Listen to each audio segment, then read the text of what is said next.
নমস্কার বন্ধুরা, ইন্টারলকিউটর নিয়ে আমার আগের ভিডিওটি আপনারা দেখেছেন। সেখানে খুব স্বাভাবিকভাবে একটি প্রশ্ন উঠে এসেছিল যে ইন্টারলকিউটর কি নিয়োগ করা হয়েছে কিনা। এখন কথা হলো, ইন্টারলকিউটর নিযুক্ত হয়ে গেলে যে আলোচনা হবে তিপ্রামথা এবং ভারত সরকারের প্রতিনিধি হিসাবে ইন্টারলকিউটরের মধ্যে, তাছাড়া অন্যান্য সামাজিক সংগঠন, অন্যান্য রাজনৈতিক দল, অন্য বিভিন্ন সম্প্রদায়ের মানুষ, তিপ্রাসা হোক, বাঙালি হোক, অন্য যারা আছে, সবার সঙ্গে আলোচনা করতে পারেন ইন্টারলকিউটর। তিনি কার কার সঙ্গে কথা বলবেন, কথা বলার প্রয়োজন আছে কি না, ইত্যাদি ইত্যাদি সবটা বিষয় পরবর্তী নিযুক্ত হওয়ার পরবর্তী সময়ের ব্যাপার। কিন্তু যে প্রশ্নটি এখন উঠে আসছে এবং বড় প্রশ্ন, সেটা হলো গ্রেটার ত্রিপুরাল্যান্ড ইস্যু কি এই আলোচনাতে থাকবে এবং তিপ্রামথা কি গ্রেটার ত্রিপুরাল্যান্ডের ইস্যুটিকেই সামনে রেখে আলোচনা চালাবে, না কনস্টিটিউশনাল সলিউশনের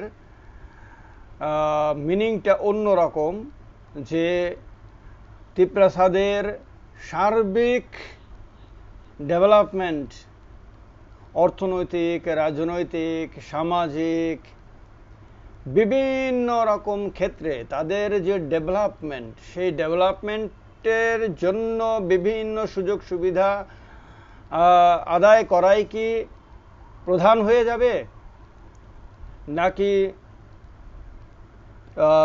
বর্তমান ত্রিপুরা থেকে আলাদা হয়ে আলাদা রাজ্য গঠন করা, গ্রেটার ত্রিপুরাল্যান্ডের নামে আলাদা রাজ্য গঠন করা, না স্টেট উইদিন স্টেট, না ইউনিয়ন টেরিটরি, কেন্দ্রশাসিত অঞ্চল হয়ে যাওয়া, কি কি বিষয় থাকবে। কিন্তু যাই থাকুক না কেন, প্রধান প্রশ্ন হলো গ্রেটার ত্রিপুরাল্যান্ড থাকবে কিনা আলোচনার মধ্যে।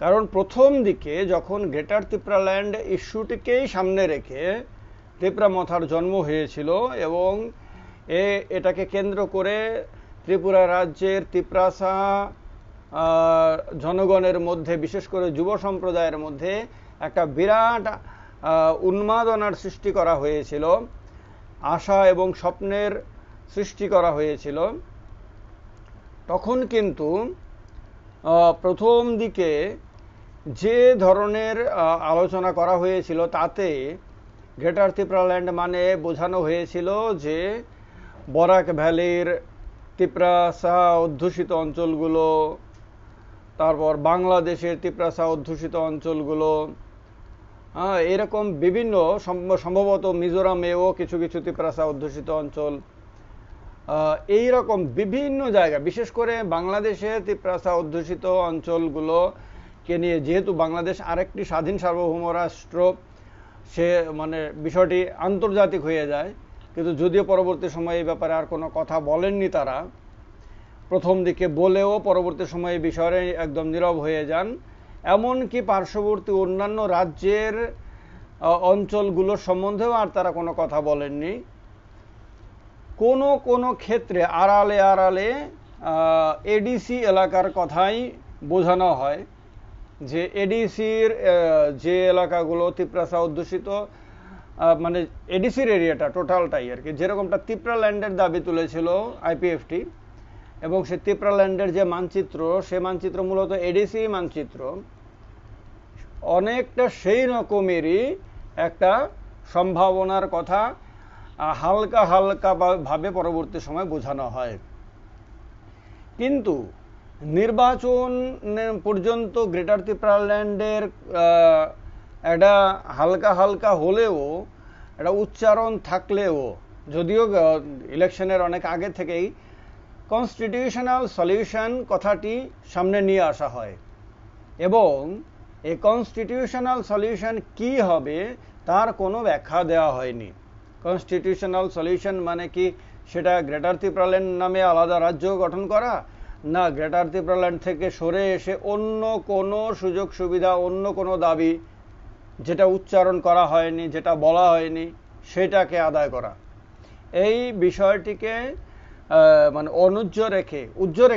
উজ্জ্ব রেখে নির্বাচন পরিচালনা করে নির্বাচনের পরবর্তী সময় কিন্তু আর গ্রেটার ত্রিপুরাল্যান্ডের কথা বলা হয়নি, কিন্তু এটাকে বাদ দেওয়া হয়েছে কিনা সে কথাও বলা হয়নি।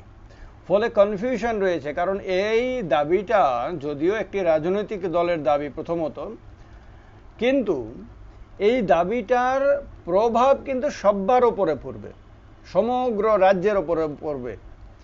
তার কারণে সমগ্র রাজ্যের মানুষের কৌতূহল আছে এই ব্যাপারে জানার যে গ্রেটার ত্রিপুরাল্যান্ড কি এখনো তাদের এই দলের দাবি রয়েছে কি। আর এই দাবিতে সমগ্র ত্রিপুরাসা মানুষজন যে সমর্থন করেছে তা বলার কোনো সুযোগ নেই, কারণ ত্রিপুরাসাদের মধ্যে কিন্তু বা এসটি রিজার্ভ সিটগুলোতে কিন্তু বিজেপিও কিন্তু জয়লাভ করেছে, বিজেপিরও কিন্তু এমএলএ রয়েছে, একজন হলেও আইপিএফটিরও কিন্তু এমএলএ রয়েছেন। অর্থাৎ এই এমএলএরা মানে এই দলগুলো যেমন বিজেপি সরাসরি গ্রেটার ত্রিপুরাল্যান্ডের দাবির বিরোধিতা করেছে, আর আইপিএফটি গ্রেটার ত্রিপুরাল্যান্ডের দাবিকে যদি সমর্থন করতো তাহলে তো ত্রিপুরামাথার সঙ্গে অ্যালায়েন্সেই যেত। তাছাড়া 40টির উপরে সিটে ক্যান্ডিডেট দিয়ে জিতে মানে সবগুলিতে তো প্রশ্নই আসে না, কিন্তু জয়ের সংখ্যা কিন্তু অর্ধেকেরও কম, মানে 3 ভাগের 1 ভাগ। তার মানে ত্রিপুরাসা জনসমষ্টির সবাই এই গ্রেটার ত্রিপুরাল্যান্ড দাবিকে সমর্থন করেছে, এই কথা অন্ততপক্ষে ইলেকশনের মানে রেজাল্টের দিকে তাকালে পরে বলা যাবে না, কিন্তু প্রভাবিত সবাই হবে। এই কারণে এই প্রশ্নের উত্তরটা কিন্তু এখনো পর্যন্ত পাওয়া যায়নি। তো যেহেতু রাজ্যের সব অংশের মানুষের জীবন এই দাবির সঙ্গে যুক্ত, সেহেতু এই দাবিটা ত্রিপুরামাথা বাদ দিয়েছে কিনা সময়ের সঙ্গে সঙ্গে হ্যাঁ পরিবর্তন তো হয়ই। প্রথমে অনেক এক্সাইটমেন্ট, অনেক দাবি জানালেও পরবর্তী সময়ে মনে হতে পারে যে না, এটা সংশোধন করা দরকার।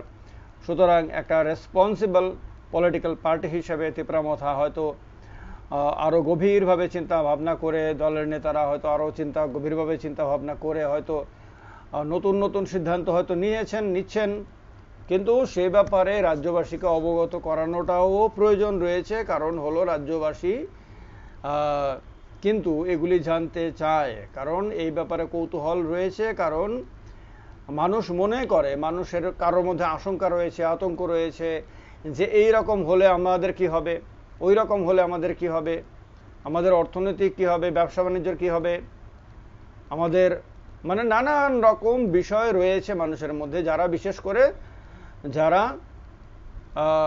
বিভিন্ন জায়গায় বসবাস করেন, বিভিন্ন পরিস্থিতিতে বসবাস করেন।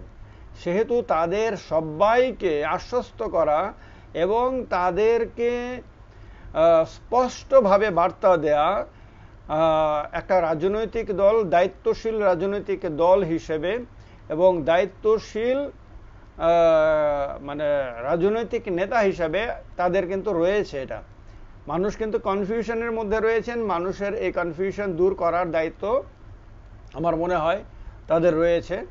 এবং এই বিষয়টি নিয়ে যখন এই সংবাদ হচ্ছে তখন দেখা যাচ্ছে যে মানুষ এটার মধ্যে হুমড়ি খেয়ে পড়ছে বিভিন্ন চ্যানেলে বিভিন্নভাবে, কারণ মানুষ সবাই জানতে চায় ইন্টারলকিউটরের কি হলো, সবাই জানতে চায় গ্রেটার ত্রিপুরাল্যান্ড দাবির কি হলো, সবাই জানতে চায় ত্রিপুরামাথা কি বিজেপির সঙ্গে যাবে না প্রধান বিরোধী দল হিসাবে শক্তপোক্ত বিরোধী দলের ভূমিকা পালন করবে, না অন্য কোনো দলের সঙ্গে এবার লোকসভা নির্বাচনে ত্রিপুরামাথা ক্যান্ডিডেট দেবে কি দেবে না, না ত্রিপুরামাথা বিজেপিকে সমর্থন করবে না অন্য সম্মিলিত বিরোধী দলের ক্যান্ডিডেটকে সমর্থন করবে। নানান রকম প্রশ্ন মানুষের মনে ঘুরে ফিরে আসে। সেই প্রশ্নগুলোর উত্তর দায়িত্বশীল নেতা হিসেবে, দায়িত্বশীল পার্টি হিসেবে কিন্তু দিতে হবে।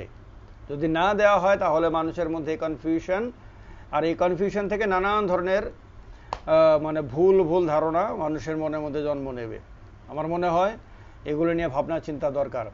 ভালো থাকবেন সবাই, আর যারা এখনও আমার এই ইউটিউব চ্যানেলটিকে সাবস্ক্রাইব করেননি তারা অবশ্যই চ্যানেলটিকে সাবস্ক্রাইব করে নেবেন, পার্শ্ববর্তী বেল আইকনে ক্লিক করে দেবেন, যাতে যখনই আমি ভিডিও আপলোড করি আপনার কাছে তার নোটিফিকেশন সঙ্গে সঙ্গে চলে আসে। আর বিভিন্ন বিষয় নিয়ে, বিভিন্ন রাজনৈতিক এবং অন্যান্য বিষয় নিয়ে এই ভিডিওগুলো আপনারা দেখতে চান, দেখেন এবং আপনাদের জন্য।